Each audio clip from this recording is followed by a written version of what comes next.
ఇది ఇప్పటిదాకా మనకు కొంచెం డౌట్ ఉండేది. ఆ లెటర్ అది చూసి రేవంత్ రెడ్డి గారు కన్ఫర్మ్ చేశారు. ఏమని, మీరు 4th రావద్దు అని పోలీసులు 3rd డే మళ్ళీ రిప్లై చేశారు.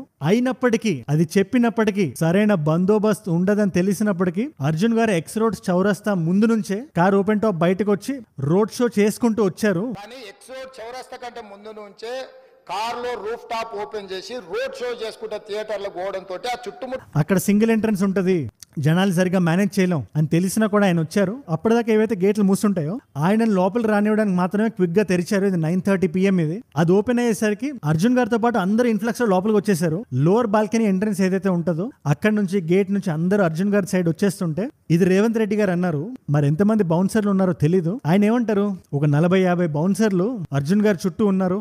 జనాలు ఎవరైతే వస్తున్నారో ఫోర్స్ఫుల్ గా దూరం తోయడం మొదలు పెట్టారు. ఇది ఒక స్టాంపీడ్ లైక్ సిచ్యువేషన్ క్రియేట్ అయింది. 50-60 మంది సరిగ్గా లెక్క తెలియదు, 50-60 అని అంటున్నారు. నెంబర్ 4 ఎక్కువ తక్కువ.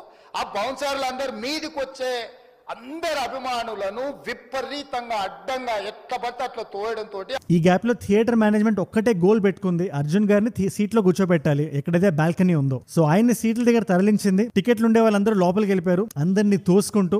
బయట ఎవరైతే జనాలు మిగిలారో అర్జున్ గారు లోపలికి వెళ్ళిన తర్వాత వాళ్ళందరినీ పోలీసులు డిస్పర్స్ చేసేసరికి ఒక తల్లి బిడ్డ అక్కడ పడిపోయి కనిపించారు. ఆ విజువల్స్ చూస్తే చాలా హృదయ విదారకంగా ఉంది నాకు. తల్లి జస్ట్ సెకండ్స్ ముందు రేవతి గారు ఆ బిడ్డను పట్టుకొని లోపలికి వెళ్ళడం, ఒక తల్లి ప్రేమ ఏంటో నేను అప్పుడే చూశాను.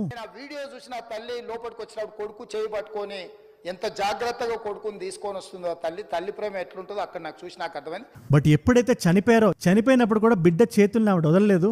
అక్కడ ఉండే పోలీసులు వాళ్ళకి తెలిసిన ఫస్ట్ ఎయిడ్ వాళ్ళు చేశారు. శవాలుగా మారిన తల్లి కొడుకు చేయి ఇడవలే అధ్యక్ష, అట్లే చేయి బిగ్గర పట్టుకొని పోలీసు వెళ్ళి చూస్తే ఆ తల్లి.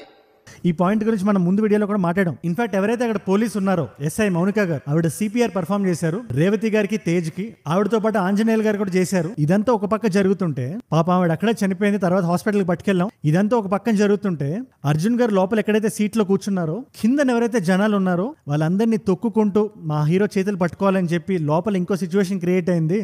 కింద నేల కింది నుంచి పై వరకు వెనక్కి తొక్కుకుంట పైకెక్కి హీరో చేతులు కలపాలని కంగారుగా అక్కడ ఉండే పోలీసు అందరూ హాస్పిటల్ తీసుకెళ్లి, వీడియో బిగినింగ్ లో చెప్పినట్టు ఒక ఏసీపీ ఇమీడియట్లీ ఈ సిచ్యువేషన్ మళ్ళీ ఇంకో దగ్గర రిపీట్ అవ్వకూడదు, థియేటర్ లో ఆల్రెడీ జనాలు బయట ఉన్నారు, వాళ్ళ ప్రాణాలకు ఇష్యూ రాకూడదు అని చెప్పి లోపలికి వెళ్తుంటే థియేటర్ వాళ్ళు అడ్డుకోవడం, ఆయన స్ట్రిక్ట్ గా లోపలికి వెళ్ళడం. అర్జున్ గారికి తెలిసినా కూడా ఆయన మిగిలిన సినిమా అక్కడ కూర్చొని చూశాడు ఆ హీరో.